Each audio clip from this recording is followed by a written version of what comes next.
Barbic, an education specialist for the Summit Soil and Water Conservation District. Thank you so much for joining us. Yes. All right, we all know that trees are good for the environment, but it helps our air quality, it helps the water. How specifically? Oh, tremendously. They prevent pollution. This tree, it is a 20-inch white pine. It will intercept 2,700 gallons of water. That's water that doesn't push pollutants into our lake. Just this tree? Well, not this tree, but one like it. Right. Because I'm reading here, it says one large oak tree can transpire 40,000 gallons of water into the atmosphere in 1 year. That's got to be pretty huge for the environment. Tremendous. And the air conditioning that comes from that tree, you stand underneath it, oh, it's so cool in the summer. Nice. Now, explain, I mean, you brought these two, and you can even smell the tree. So what do you learn just from bringing something like this on our set, and how can you teach us how to learn from these trees? All right, well, this, for instance, this is a slice of a pin oak, and this tree in 1 year can intercept 1,600 gallons of water. And the way you can figure this out, the way you can learn this, you can go to a website called Tree Benefits Calculator, and it's from an iTree program. Google it, and it will tell you everything. It will tell you how much property value this will add to in a year, how much carbon dioxide it will suck up, how much aesthetic value, curb appeal, and how much stormwater, and the overall monetary benefits. So trees save money, whether it's in your yard, on your farm, or in the city hardscape especially, which Tom is very familiar with. Yeah.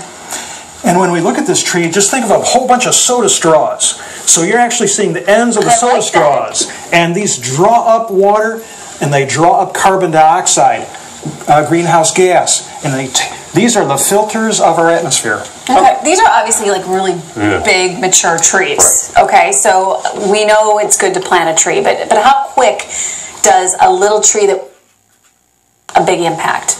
In the beginning, when they're young, they take in about 15, they can take 30 gallons of water at the beginning, and then in the end, when they're about 10 years old, is when they do the most work. 48, they can take in like 48.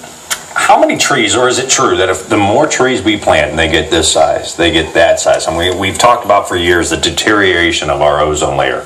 Can we actually reverse that effect with the more trees that we plant? Absolutely. The trees, they actually filter the air. They create oxygen, drawing out the bad stuff. And one of the things the trees are very good at is particulate matter, soot. Or what comes in the cars, the trees actually will grab onto that soot, and when it rains, the soot just onto the ground. So, and what I learned from your TV station, Mall of America has 400 trees inside to filter the air. That's pretty awesome. No kidding. And we only have 30 seconds. What about trees that have died? Are they Do they still help? Trees that have died out in the woods, wildlife habitat, fantastic. Dead trees equal wildlife. All right. Well done. We've learned a lot today. Yes. It smells so Plant good. a tree. ConservationCrusader.org for more information. Thank you so much for coming on and educating us on this. It's really nice to meet both of you. Matt Granite and Ways to Save coming up. We've got juicer deals. And we are talking about the benefits of organic